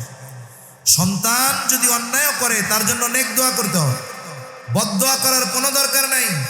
হতে পারে বদদোয়া করছে, এমন হালতে দোয়াটা কবুল হয়ে গেছে। অনেক সময় অনেক মা বাবা আছে বিরক্ত হয়ে সন্তানের জন্য দোয়া করে, তোর মুখ যেন আল্লাহ আমারে আর না দেখে। দেখা গেল ওই সন্তান রোডে গেছে, দুর্ঘটনায় মারা গেছে, মুখের উপর দিয়ে ট্রাক চলে গেছে, দোয়া তো কবুল হয়েছে, ওই মুখ দেখার সুযোগ আছে আর? তখন ওই মা আফসোস করে কান্নাকাটি করবে আর বলবে, আরে ওই টাইমে যদি বদদোয়া না করে আল্লাহর কাছে নেক দোয়া করতাম তাইলে আমার সন্তানটার জন্য দোয়া কবুল হয়ে যেত। তাই বলা যায় না কোন সময় দোয়া কবুল হয়ে যায়। তাই বিরক্তি আসতে পারে, আমার আপনার যদি কোনো সময় সন্তানের প্রতি বিরক্ত আসেও, ওই বিরক্তি অবস্থায় বদদোয়া করব না, আমরা নেক দোয়া করব তো ইনশাআল্লাহ। এরপরে সন্তান আল্লাহ তাআলা দিলেন, দুনিয়ায় ভূমিষ্ঠ হলো। সন্তান দুনিয়ায় ভূমিষ্ঠ হওয়ার পরে সন্তানের জন্য কিছু করণীয় আছে, ওই কাজগুলো করা। যেমন সন্তান দুনিয়ায় আসছে, ডান কানে আজান, বাম কানে ইকামত। এরপরে সপ্তম দিন আকিকা করা, চুলগুলো মুন্ডায়া দেওয়া, চুলের ওজন পরিমাণ স্বর্ণ অথবা রূপা অথবা উভয়টার যে কোনো একটার সমপরিমাণ মূল্য সদকা করা। সপ্তম দিন আকিকা করে সুন্দর একটা নাম রাখা।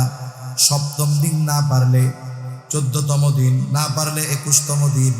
কিন্তু আমাদের দেশে কিছু মানুষের অভ্যাস হয়েছে এইটা সামর্থ্য থাকার পরেও ইচ্ছা করে বিলম্ব করবে।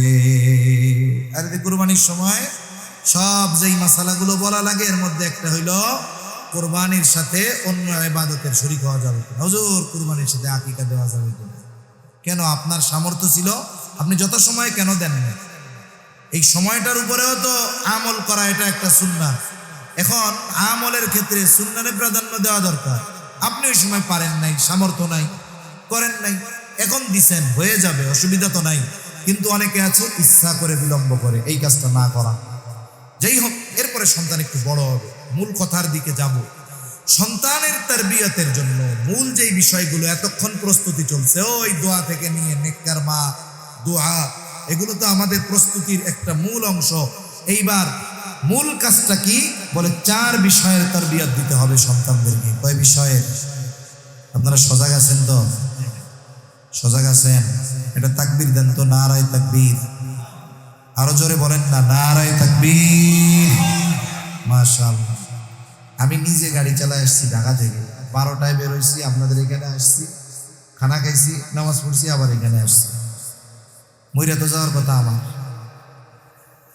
তা আলহামদুলিল্লাহ আব্দুল্লাহ আল মারুফ ভাইও চলে আসছে, লম্বা সময় কথা বলবে, আমি আর বেশি সময় আপনাদের কষ্ট দিব না। তা 4 বিষয়ের তারবিয়ত প্রত্যেকটি অভিভাবককে, ইমানদার অভিভাবককে তার সন্তানকে দিতেই হবে। কয় বিষয়ের? জোরে বলেন। সন্তান এবার একটু বড় হয়েছে, এতকাল তো ছোট ছিল, এখন থেকে কি শুরু? এই 4 বিষয়ের তারবিয়ত। 1 নাম্বার, সন্তানকে ঈমান শেখাতে হবে। 2 নাম্বার, আখলাক শেখাতে হবে। 3 নাম্বার, ইলম শেখাতে হবে। 4 নাম্বার, আমল শেখাতে হবে। প্রত্যেকটা অভিভাবকের জন্য সন্তানকে কমপক্ষে এই 4 বিষয়ের প্রশিক্ষণ দেওয়া, শেখানো ওই অভিভাবকের জন্য ফরজ। কারণ সন্তানকে যদি ঈমান, আখলাক, ইলম আর আমল না শেখায়, ওই সন্তানের হক ওই অভিভাবকের আদায় করা হবে না। তাহলে 1 নাম্বার শেখাতে হবে ঈমান, এর মধ্যে আকীদাগত সব বিষয়গুলো অন্তর্ভুক্ত। 2 নাম্বার শেখাতে হবে আখলাক, নবীজির চরিত্রের আলোকে তাকে গড়ে তুলতে হবে। 3 নাম্বার শেখাতে হবে ইলম। কমপক্ষে কতটুকু? বলে যতটুকু ইলমে দ্বীন অর্জন করা ফরজ, ততটুকু নিজেও যেমন শিখতে হবে, ওদেরকেও শেখানোর ব্যবস্থা করতে হবে। 4 নাম্বার, শুধু শিখাইলাম তা নয়, ওই বিষয়ের আমলগুলোও তাকে করাতে হবে। কারণ কিয়ামতের দিন বনি আদমকে যেই 5টি প্রশ্ন করা হবে, এর মধ্যে একটা তো এইটা, মানে যা শিখছিলা তার কতটুকু আমল করছিল, যে ইলম অর্জন করছো ইলম অনুযায়ী কতটুকু আমল করছো, সেই জন্য শেখানোর সাথে সাথে আমল করাতে হবে। এই 4 বিষয়ের তারবিয়ত সন্তানকে দেওয়া আমাদের জন্য ফরজ। সন্তানকে এই 4 বিষয়ের তারবিয়ত দেওয়া কি বলেন তো? ফরজ। এখন বিষয় হলো বড় একটা অংশ অভিভাবকদের এই 4 বিষয়ের কোনো গুরুত্ব দেয় না। ABCDর যতটুকু গুরুত্ব আছে ইমানের ততটুকু গুরুত্ব নাই। অনেকে চিন্তা করে কোনো মতে কোরআন শরীফটা পড়া শিখলো আর নামাজটা পড়া শিখলেই সে পাক্কা মুমিন হয়ে গেল। বিষয়টা এমন নয়, বরং আমার আপনার সন্তানের জীবনের মূল আর মৌলিক শিক্ষাগুলো হওয়া দরকার ছিল এইগুলো। কারণ এই শিক্ষাগুলো যদি সন্তানকে না দেওয়া হয়, আল্লাহ না করুক সন্তান যদি বদ্দিন হয়, সন্তান যদি জাহান্নামী হয়, কিয়ামতের দিন ওই সন্তান আমি যত বড় বুজুর্গ হই না কেন আমার জান্নাতে যাওয়ার ক্ষেত্রে সবচাইতে বড় বাধা হয়ে দাঁড়াবে এই সন্তান। এখন শেখাবেন কোথায়? অভিভাবক তো ব্যস্ত, সকালবেলায় চাকরিতে বের হয়, বাবা আসে গভীর রাতে, শেখানোর সুযোগ নাই। কিন্তু শেখানো তো ফরজ। তাহলে ঘরের নারী যিনি আছেন তিনি শেখাবেন। বলে আমাদের দেশে অধিকাংশ নারী যারা তারা গৃহিণী, ঘরের কাজ সব করা লাগে, রান্না বান্না, থালা বাসন ধোয়া, কাপড় চোপড় ধোয়া, সব কাজ শেষ করার পর সন্তানকে এই 4 বিষয়ের শিক্ষা দেওয়া অনেক অভিভাবক মায়ের জন্য কঠিন হয়ে যায়। তাহলে বাবার শেখানোর সুযোগ নাই, ব্যস্ততা, মায়ের শেখানোর সুযোগ নাই, ব্যস্ততা।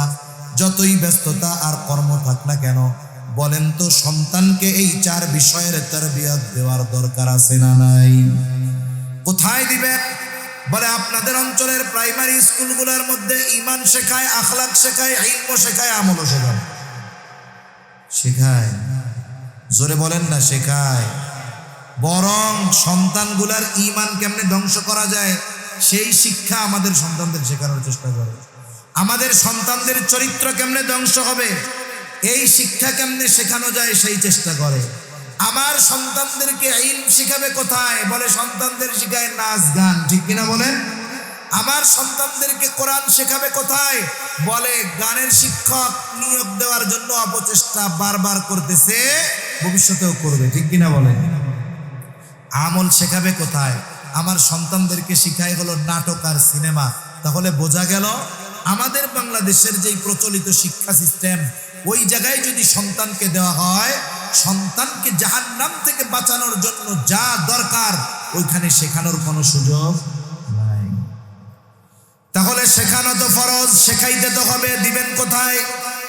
বলে আমাদের দেশের প্রাইমারি স্কুলের কারিকুলামগুলো যদি এমন হয়ে যাইত যে সন্তান ক্লাস 5 পর্যন্ত পড়লে ঈমান শিখে, সন্তান ক্লাস 5 পর্যন্ত পড়লে আখলাক শিখে, সন্তান ক্লাস 5 পর্যন্ত পড়লে আমল শিখে, সন্তান ক্লাস 5 পর্যন্ত পড়লে যতটুকু ইলম দরকার ততটুকু শিখে, তাইলে আমরা আপনাদেরকে করজোরে পায়ে হাত দিয়া বলতাম সন্তানগুলাকে ওই স্কুলে ভর্তি কইরা আপনি জাহান্নাম থেকে বাঁচান। কিন্তু কেমন করে প্রাইমারিতে ভর্তি করতে বলবো? বলে ওই জায়গায় তো ঈমান হরণের খেলা চলতেছে, বেঈমান বানানোর প্রচেষ্টা চলতেছে। আমার আপনার সন্তানদেরকে, ছোট ছোট কোমলমতি বাচ্চাদেরকে ট্রান্সজেন্ডার বানানোর অপচেষ্টা চলতেছে। কোরআন শেখাবে কোথায়? নাচ শেখাইতেছে, গান শেখাইতেছে। আমি যদি আমার আপনার সন্তানকে আমরা যদি ওই জায়গায় দিয়ে দেই, ওই সন্তান আল্লাহ না করুক যদি বদ্দিন হয়ে যায়, কিয়ামতের দিন আমাদের বাঁচার কোনো উপায় থাকবে না। শেখাতে তো হবে। আমি শিখাইতে পারতেছি না, আমার ঘরের মানুষ শেখাইতে পারতেছে না, আমার আলাদাভাবে অর্থ দিয়ে একজন শিক্ষক রেখে শেখানো সম্ভব নয়। বলো শেখাবো কোথায়? বলে শেখানোর জন্যই তো এই দ্বীনি মাদ্রাসাগুলো। দ্বীনি মাদ্রাসাগুলো কেন? আজকে দেখুন, একটা সময় আমরা প্রাইমারিতে যখন পড়ছি ওইখানেও মোটামুটি সূরা কালাম কিছু শেখাইতো, আমাদের মনে আছে, মোটামুটি শেখাইতো কিছু। কিন্তু এখন তো সেগুলাও নাই। আস্তে আস্তে দিন যখন ওঠানো হয়েছে তখন উলামায়ে কেরাম চিন্তা করছে যে এই সন্তানগুলারে আলেম না হোক, মুসলমান কেমনে বানানো যায়?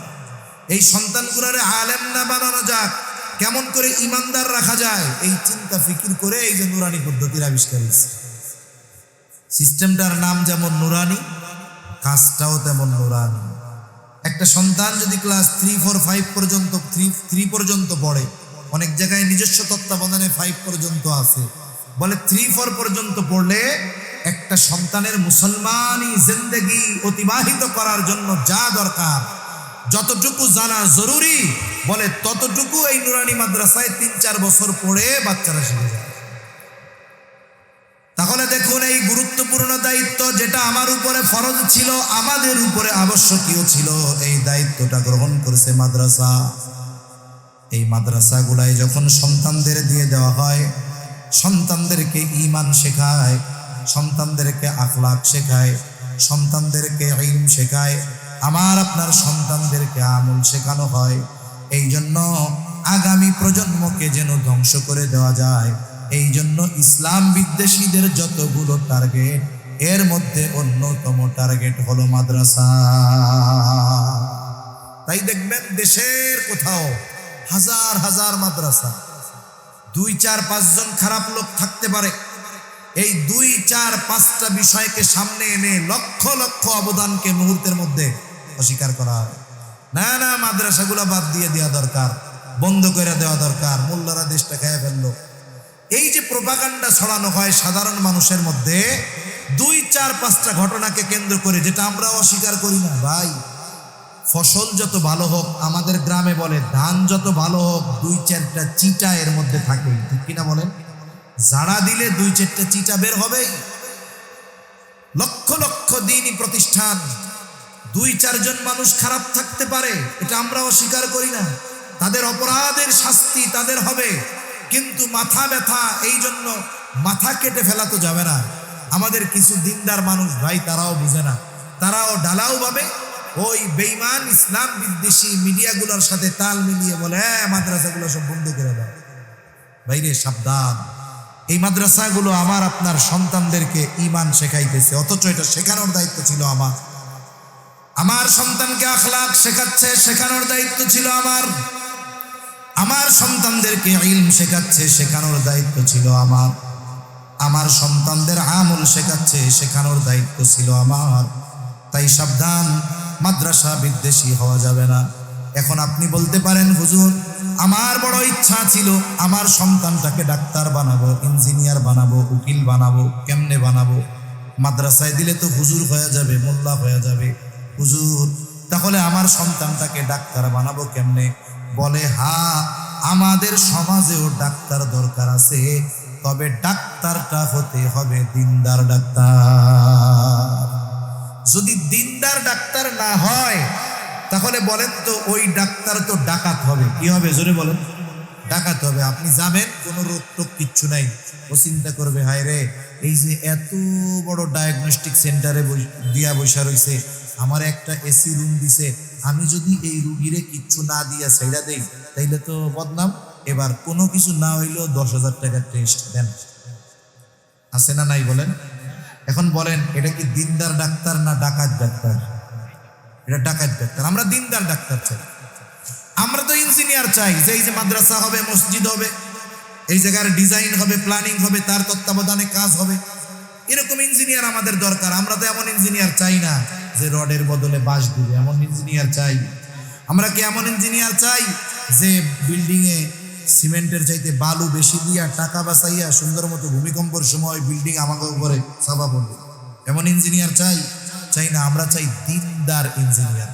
তা আপনি যদি দিনদার ডাক্তার ইঞ্জিনিয়ার চান, আগে তারে দিন শেখাতে হবে। বলে দেন মাদ্রাসায় 3 বছর পড়ুক না, এরপরে আপনি তারে প্রাইমারি স্কুলে দেন। এতে কি হবে? এই যে দেখেন কয়েকদিন আগে হামে অনেক বাচ্চারা মারা গেছে না? রোগ দেওয়ার মালিক আল্লাহ। আল্লাহ তাআলা এই বান্দাকে জানাইছেন, শিখাইছেন যে এর মধ্যে শেফা আছে, টিকা দিলে এটা থেকে আল্লাহ চাইলে মানে বাচ্চারা মুক্ত থাকতে পারে, বাঁচতে পারে, এটা আল্লাহর ইচ্ছা। এখন দেখেন এই হাম, এটার টিকা দিলে আল্লাহ যদি চায় তাহলে ওই বাচ্চার হাম হবে না, সে সুস্থ থাকবে। বুঝলাম। এই যে 3-4 বছর মাদ্রাসায় পড়াবেন, এটা হলো ভ্যাকসিনের মতো। কিসের মতো? ভ্যাকসিনের মতো। ও ইঞ্জিনিয়ার হওয়ার জন্য ওই বুয়েটে যাবে, ও ইঞ্জিনিয়ার হওয়ার জন্য হয়তো আমেরিকা যাবে, ডাক্তার হওয়ার জন্য আমেরিকা যাবে। বলেন তো ওই সব দেশ বাদ দেন, আমাদের দেশের ইউনিভার্সিটিগুলোর মধ্যে নাস্তিকতা, অশ্লীলতা, বেহায়াপনা ভরপুর। বদ্দিনই ভরপুর। বহুত দিনদার সন্তান ওই জায়গায় যায় বদ্দিন হয়ে যায়। আবার আল্লাহর ফজলে দাওয়াত ও তাবলীগের মেহনতে অনেক বদ্দিন ছেলে মেয়েরা ইউনিভার্সিটিতে এই মেহনতের কারণে দিনদার হয়ে যাচ্ছে, অনেক আছে, হাজার হাজার আছে। এখন এই যে আপনি তারে ইমানের ভ্যাকসিন দিলেন, আখলাকের ভ্যাকসিন দিলেন, ইলমের ভ্যাকসিন দিলেন, আমলের ভ্যাকসিন দিয়ে ছেড়ে দিছেন। একটা মাছ আছে, মিঠা পানির মাছ, আমাদের অঞ্চলে বিলের মধ্যে পাওয়া যায়। এটা কাদার মধ্যে চলে, কিন্তু গায়ের মধ্যে এটার কাদা লাগে না। আপনাদের অঞ্চলে কি বলে? বাইন মাছ, বিভিন্ন জায়গায় বিভিন্ন নাম আছে। ও থাকে কাদার মধ্যে, কিন্তু গায়ে কি লাগে না? কাদা লাগে না। ওই সন্তান যারে আপনি 4 বছরে উসমানিয়া নুরানি মাদ্রাসায় দিছিলেন, কথার কথা, ওইবার গেছে ইংল্যান্ডে বড় ডাক্তার হওয়ার জন্য। ওই যে ভ্যাকসিন দিয়ে দিছেন, ওর টার্গেট ওই গন্তব্যে আমাকে পৌঁছাতে হবে, কিন্তু চলার পথে নাস্তিকতা আছে, অশ্লীলতা আছে, বেহায়াপনা আছে, বহুত গান্ধা জিনিস আছে। ওর তো ওই যে ভ্যাকসিন দেওয়া, ওইগুলার মধ্য দিয়ে পাশ কাটিয়ে ও গন্তব্যে পৌঁছাবে। ওর গায়ে নাস্তিকতার আচর লাগবে না, ওর গায়ে কুফুরির আচর লাগবে না, ওর গায়ে অশ্লীলতার আচর লাগবে না। বলে এই যে যে পাপের সমুদ্রের মধ্যে সাঁতার কাইটা পার হইল, পাপ গায়ে লাগলো না, ওই কাদার মধ্যে চললো, কাদা গায়ে লাগলো না। বলে অবদানটা কোথার?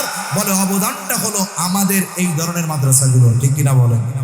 আর এই মাদ্রাসায় যারা আছে ওলামায়ে কেরাম, তাদের কষ্ট, তাদের মেহনত, এই কারণেই আজকে আমাদের যাদের সন্তানরা নেককার, এর পেছনে বড় অবদান এই ওলামায়ে কেরামের। সম্মানিত উপস্থিতি, মূল কথা হলো আমরা আমাদের এই দুনিয়ার চাকচিক্যতার প্রতিযোগিতায় আমরা আমাদের সন্তানদেরকে নামায় দিয়েছি।